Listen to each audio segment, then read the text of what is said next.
Sobat Cuan, apa kabar hari ini? Ketemu lagi di BuzzBiz, podcast bahas bisnis yang dipersembahkan oleh Global Sources Indonesia. Tepuk tangannya mana? Sampai lupa, saling tepuk kaunya yang di sini sampai lupa untuk tepuk tangan. Sobat Cuan. Oke, jadi tepuk tangannya juga kita harus lebih dijaga gitu ya, harus glamorous tepuk tangannya gitu. Karena untuk kali ini kita kedatangan tamu yang glamorous juga ya, bersama saya Abdi, host untuk episode kali ini, dan kali ini kita kedatangan chairwoman dari GPHRI, Ibu Vera Umbara. Tepuk tangan dong. Halo Ibu, apa kabar Bu Vera? Baik, Abdi, apa kabar? Aduh, baik-baik juga. Terima kasih loh Bu udah sempetin waktunya datang sini. Iya, as I said, gue sampai ini loh nggak jadi ke Padang. Tuh. Demi Abdi, demi Global Sources Indonesia, demi BuzzBiz. Makasih banyak Bu Vera tuh, sampai Bu Vera sampai batalin jadwalnya ke Padang. Jadi cerita sedikit, kita sempat kemarin ada acara di Semarang teman-teman. Jadi untuk Global Sources ya, acara Global Sources sana roadshow. Saya ketemulah Bu Vera di sana. Luar biasa Bu Vera ini loh. Karena itu kita undang lagi datang ke sini nih. Mantap. Jadi Bu Vera, mau dong cerita-cerita sedikit. GPHRI ya, Gabungan Penyuplai Hotel dan Restoran Indonesia. Iya. Jadi kegiatannya apa aja Bu Vera, GPHRI ini? GPHRI itu Gabungan Penyuplai Hotel dan Restoran Indonesia ya. Memang visi kita adalah mengkonsolidate effort supplier dari industri hospitality. Oke. Ya, jadi bagaimana kita bisa merangkum semua pelaku usaha di hospitality yang memang spektrumnya itu sangat luas. Dan kita bisa sama-sama maju untuk maksudnya menjadi supplier yang memang terverified lah ya, maksudnya yang legit gitu ya di industri hospitality, untuk memberikan maksudnya untuk mendorong juga pengusaha Indonesia akan good corporate governance dan maksudnya menjadi pengusaha yang baik lah, yang terpandang gitu. Kalau kita bicara penyuplai hotel restoran, berarti itu spektrum yang tadi bilang luas sekali ya. Luas itu banget. Mulai dari apa aja, bisnis apa aja sih, saya penasaran deh. Kalau kita ngomong hospitality itu kan kalau kita ngomong hospitality tentu kalau seandainya dari propertinya sendiri, udah dari fisik hotelnya misalnya atau propertinya, itu bisnis turunannya aja udah 185. Wow. Misalnya kalau kita lihat dalam ruangan ini ya, maksudnya ada furniture, ada kaca, ada stiker, ada plafon, ada pipa, dan lain sebagainya, itu termasuk dalam spektrum bisnis properti. Dan sisanya terus dari F&B, misalnya dari farm to table, itu rangkuman bisnisnya apa aja gitu. Dari makanan yang dari farm ke table yang di-serve, itu ada spektrum usahanya juga. Nah, sisanya tuh dari tour and travel, termasuk logistics juga, travel, transportation, dan lain sebagainya. Oke, jadi semua dari A to Z, hotel dan restoran berarti ada di dalam GPHRI ya Bu ya? Iya. Oke. Itu siapa aja Bu yang boleh gabung ke GPHRI? Mungkin teman-teman ternyata dia sangat welcome. Pengusaha gitu ya? Pengusaha yang maksudnya memang mensuplai kebutuhan dalam hospitality industry. Silahkan bergabung untuk kita sama-sama maju lah, maksudnya karena kan target pariwisata 2024 kan gede ya, dengan point location baru juga yang menjadi tujuan wisata andalan. Nah itu seharusnya prospeknya sangat luar biasa. Nah jadi saya juga dapat bocoran nih Bu Vera. Jadi Bu Vera itu juga sebagai professional kitchen consultant and contractor. Ya. Nah berarti itu juga dalam ruang lingkup hotel dan restoran tadi ya, berarti ya Bu Vera ya? Betul. Okay. Jadi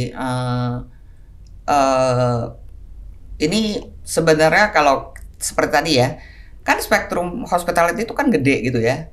Tapi maksudnya kenapa sih kayak banyak yang kayak deadlock gitu ya. Oke. Sebenarnya kalau seandainya di lapangan itu kita lihat banyak sekali produk UMKM gitu ya, mungkin udah bagus, tapi maksudnya mungkin kenapa sih nggak bisa bersaing gitu ya, nggak di lokal aja susah apalagi global gitu.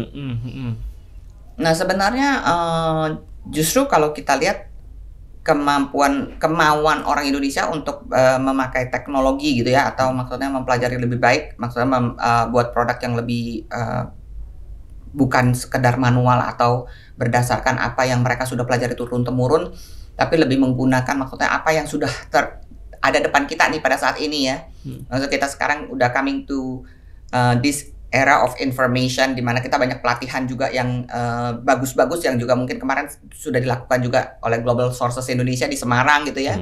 Seharusnya itu bisa mengangkat UMKM kita ke level yang lebih bagus gitu loh. Nah, jadi kalau di Kitchen sendiri saya lebih menekankan itu ya, maksudnya bagaimana how to do a proper business process atau juga production process di dapur gitu.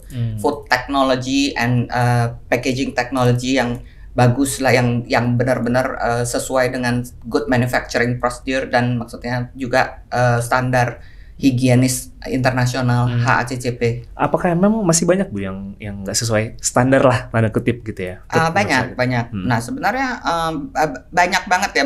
Contoh mungkin paling gampang orang baru membicarakan mengenai gluten free produk gitu, mokaf itu baru-baru aja. Padahal di Jogja udah ada yang bikin mokaf gitu. Dari tahun nggak tahu tahun 70-an apa. Dan maksudnya itu masih ditarik pakai kebo gitu loh, yang pakai yang gilingan gede gitu dari batu yang digiling ditariknya pakai kebo gitu loh. Nah itu kan sebenarnya kan produknya dibutuhkan gitu, maksudnya orang-orang juga banyak yang nyari gitu, maksudnya kayak Singapura, Brunei, Malaysia juga nyari mokaf gitu. Tapi kalau kita lihat higienis enggak, tapi kan maksudnya di idea udah ada loh dari tahun 70-an gitu loh. Which is like amazing gitu. Ngapain aja sih lu gitu loh maksudnya. Gitu kan produknya sebenarnya bagus dan dibutuhkan gitu loh. Gitu. Oke. Menarik. Jadi kalau kita bicara tadi pengusaha UMKM gitu ya, kayak mungkin mereka sebenarnya udah punya ideasnya, cuman dalam executions-nya berarti yang belum sesuai nih dengan standar. Iya, mesti di-upgrade lah skill-nya, knowledge-nya gitu ya. Itu mesti di-upgrade lah. Nah, apakah mereka juga tergabung juga tuh Bu dalam satu ekosistem di hospitality sebenarnya ya? Tergabung, misalnya kalau produk-produk UMKM sebenarnya banyak bisa taruh minibar. Benar. Kan? All the chips gitu kan, ya potato chips kita kan kita punya resources kan unlimited, umbi-umbian kita banyak banget. Iya, benar. Oke. Kalau bicara tadi nih pengusahanya, UMKM-nya, ekosistemnya, apa sih Bu sebenarnya challenge-nya ya? Terutama dari pengusaha-pengusaha nih yang sekarang ada gitu ya. Challenge terbesarnya apa sih sebenarnya Bu? Challenge terbesar mungkin price war ya. Kita sebenarnya price war gitu ya. Price war, terus udah gitu predatory pricing gitu-gitu ya. Maksudnya maksudnya price over quality.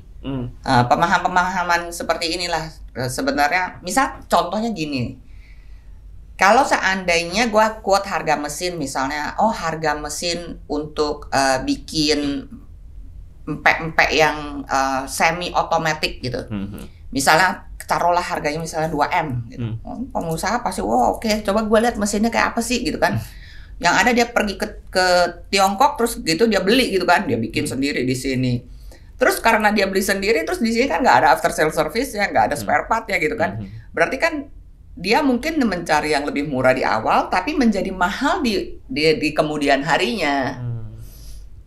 Tapi kalau seandainya dia memang mau membangun sebuah bisnis yang sustainable, yang memang dari awal sudah di set up properly, bisnis prosesnya, production prosesnya, termasuk juga maksudnya pelatihan human resources-nya, dia akan mahal di awal, tapi akan murah di kemudian hari. Karena semuanya sudah maksudnya blueprintnya sudah dibikin duluan gitu. Iya, produknya udah terjamin, udah ada garansinya. Iya, gitu, after sales-nya juga ada gitu kan juga, dan maksudnya supportnya juga tersedia gitu kan di sini gitu. Walaupun sebenarnya kan produk yang diambil sama kita juga dari luar juga sebenarnya kan Ibu? Enggak selalu. Kita juga banyak rekayasa. Jadi produk kita 50-50, 50% kita emang import karena maksudnya memang in terms of quantity paling banyak production outputnya Tiongkok. Tapi sisanya 50%-nya kita buat di sini. Oke. Di sini berarti assembling. Ada workshop. Ada workshop. Kayak mereka kayak buat assembling komponennya kali ya. Bukan juga. Assembling bikin. Bikin produk. Jadi sebenarnya lokal tuh mampu untuk bikin. Mampu. Tapi kalau seandainya udah mampu tapi mampus kan aneh. Gitu loh, mampu bang kalau seandainya lu traveling ke misalnya kayak ke Malang, ke Jogja gitu, ke Tegal gitu, banyak loh pandai besi. Banyak pandai besi dan maksudnya mereka pinter-pinter bikin mesin gitu. Tapi bukannya nggak semua bisnis type itu bisa impor ya, Bu? Maksudnya kayak di sini kan kita bicara spektrumnya hotel, restoran gitu. Maksudnya bisa impor gimana? Misalnya kayak tadi tuh mereka ada pengusaha hotel misalkan, terus mereka mau dapat harga yang lebih bagus, terus mereka impor sendiri misalkan. Nggak bisa kan? Bisa nggak? Nggak bisa kan? Bisa nggak? Boleh gini, boleh apa enggak dan bisa apa enggak beda nih. Boleh apa enggak?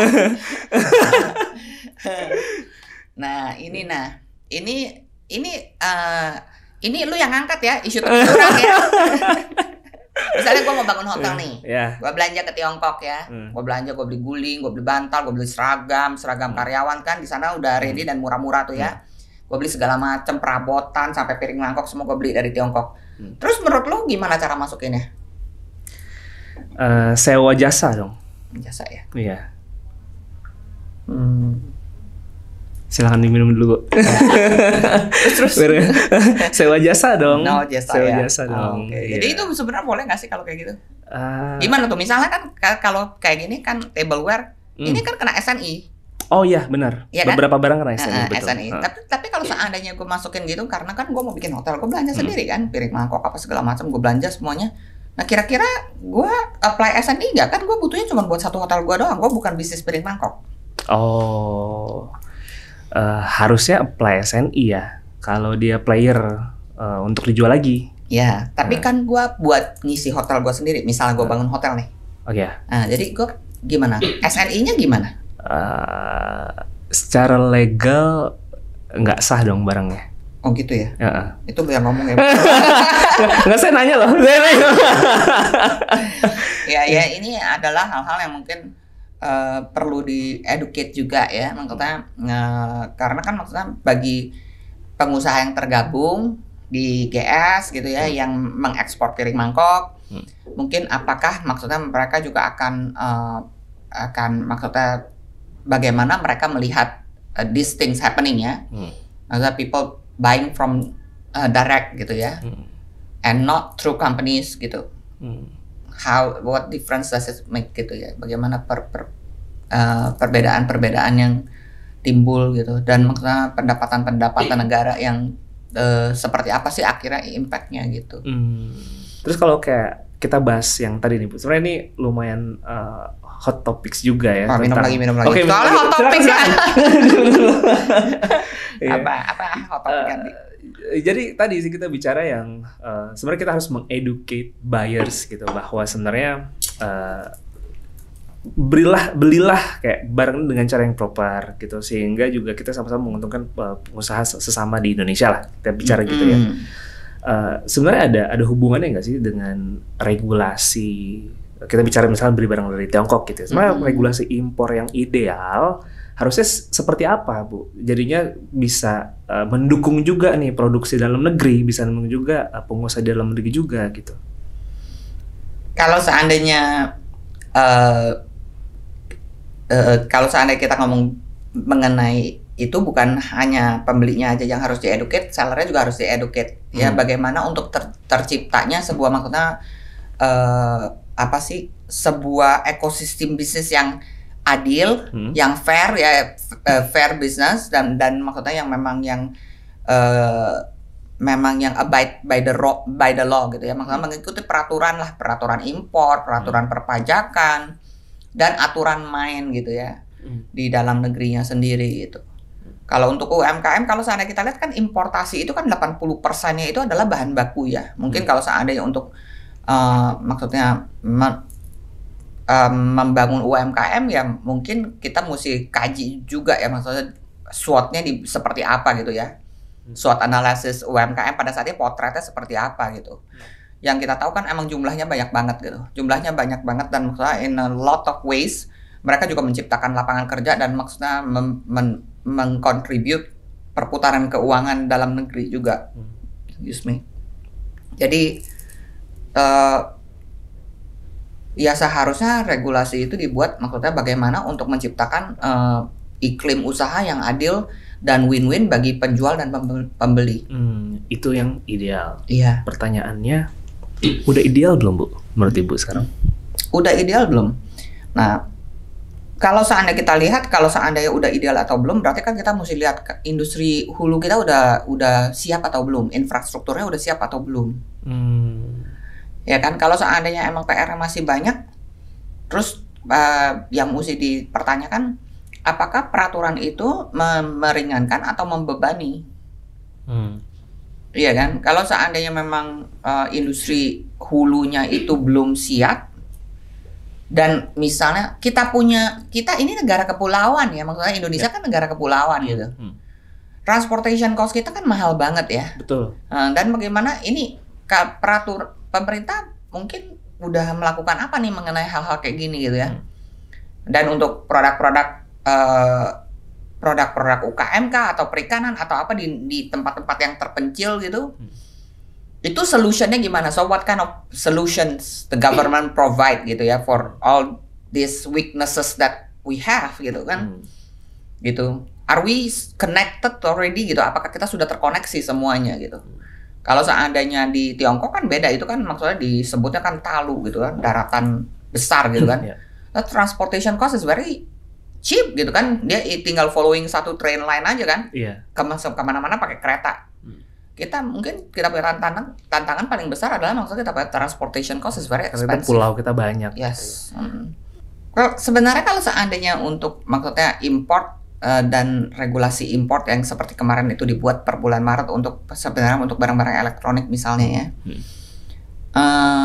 The question is emang barang-barang elektronik itu memang sudah bisa dibuat belum sih dalam negeri, komponennya aja masih import mungkin ya. Nah itu yang kayak gitu. Betul. Terus kalau seandainya kita misalnya kita ngomong dari paling basic deh, misalnya kalau seandainya gue nih punya toko dan gue mau cari barang, gue nggak bisa serta-merta memproduksi dalam skop yang banyak. Di situ import masih menurut gue masih memang trading itu adalah maksudnya bisnis yang paling basic ya. Kita nggak bisa bilang import nggak boleh, stop gitu kan. Maksudnya pedagang kecil, trading itu adalah cara yang paling murah. Cara yang paling murah dalam arti gue untuk menabung modal, misalnya gue ngomong baju deh, sekarang gue beli dulu di Tiongkok gitu kan, gue jual di Indonesia gitu. Itu kan namanya trading ya, gue beli dan gue jual. Dan tapi tentunya mungkin yang paling idealnya menurut pemikiran gue nih, kalau seandainya kalau bisa mungkin ada suatu angka tertentu di mana pada misalnya skala angka tertentu, kalau seandainya tradingnya sudah menjadi sangat besar, volumenya, nilai nominalnya juga gede, si pengusaha Tiongkok tuh mungkin harusnya investasi di Indonesia, dan maksudnya pedagangnya sendiri juga harus upgrading dia punya cara berusaha, bukan lagi trading lagi tapi menjadi pebisnis gitu. Kalau trader itu kan maksudnya sesuatu yang sifatnya beli jual, that's it gitu. Tapi kalau seandainya kita ngomong ada investor untuk industri ini dan kita mau membangun sebuah ekosistem bisnis garment dan lain sebagainya, itu ada bisnis prosesnya dan ada cara produksinya dan cara mainnya, it's a different game gitu loh. Harusnya pada level angka tertentu itu diwajibkan bahwa maksudnya oke, sekarang sesudah tradingnya mencapai angka segini, ada ketentuan mungkin pengusaha asingnya tuh harus juga menanamkan modal di sini, berarti bergandengan tangan dengan pengusaha lokalnya untuk mulai membangun konveksi dulu mungkin, selanjutnya jadi pabrik garment. Nah itu kan jadi sesuatu yang berkelanjutan gitu ya. Jadi maksudnya bukan sekadar beli jual yang tidak menambah kepintaran kita sebagai pengusaha gitu loh. Gitu. Iya. Berarti kita ngajak bahwa si pengusaha ini selain trading upgrade dong. Nah, upgrade ini bisa juga partnernya dia bisa invest ke sini gitu ya. Harapannya kan berarti industrinya jadi lebih besar gitu kan ya. Betul. Jadi terbangunlah sebuah ekosistemnya ya, dan mata rantainya tuh terbangun gitu. Dan juga bisa menyumbangkan ya, mencari tenaga kerja juga ya di Indonesia ini kan, meningkatkan lapangan pekerjaan. Wow. Untuk Dan pasti kalau seandainya misalnya bikin baju aja gitu ya, bikin baju pasti kan banyak orang yang pasti ekosistemnya juga banyak yang terlibat gitu. Yeah. Pasti ada yang importer zippernya itu sleting, tapi bisa jualan gitu kan. Yang jualan kancing, aksesoris, itu kan juga jualan. Yang bikin label juga kan bisa jualan. Yang bikin price tag juga bisa jualan. Yang punya plastik itu juga jualan. Nah itu namanya kan sebuah ekosistem dalam fashion industry yang punya kemasan kardusnya gitu kan. Juga logistik company-nya gitu kan, delivery-nya gitu. Itu kita baru bicara satu spektrum aja tuh. Belum yang lain-lain. Makanya paham kan kenapa hospitality spektrumnya sebegitu gedenya gitu ya. Itulah mungkin yang gue harapin sih lebih banyak yang maksudnya yang berpikir maksudnya how to create a business ecosystem gitu. Jadi bukan sekedar trading aja gitu. Oke. Ini terakhir Bu, karena kita udah saya tuh pengen banyak sebenarnya nanya sama Vera. Gue juga pengen banyak nih ngomong. Udahan ya, belum. Iya. Terakhir Bu, ada closing statement nggak? Mungkin nih ngajak juga teman-teman kalau seandainya memang dia berada di industri hospitality, mau gabung ke GPHRI, atau mungkin nanti Ibu ada kegiatan-kegiatan yang kira-kira bisa kita ikuti, monggo Bu, silakan nih di para sobat cuan kita manggil Bu. Sobat cuan, para sobat cuan. Jangan lupa ikutin aktivitas GPHRI mungkin untuk bulan Juli di Food Hospitality Indonesia. Kita akan hadir bersama 30 pabrik dalam hospitality industry dan juga mungkin dari brand-brand restoran di Tiongkok yang siap untuk investasi di Indonesia ya. Dan mungkin kalau seandainya nggak ada arah Romelintang bulan September sama Global Sources dong kita. Oh pastinya. Jangan lupa kita ikutin terus kegiatan Global Sources juga ya supaya semuanya ikut dapat cuan. Siap. Makasih banyak Bu Vera udah hadir di hari ini ya. Oke, thank you Abdi. Thank you. Nanti kita pasti ketemu lagi di acara-acara selanjutnya. Dan jangan lupa Sobat Cuan, Global Sources Indonesia akan hadir di Jakarta pada tanggal 19 sampai 21 September 2024 di JCC Senayan.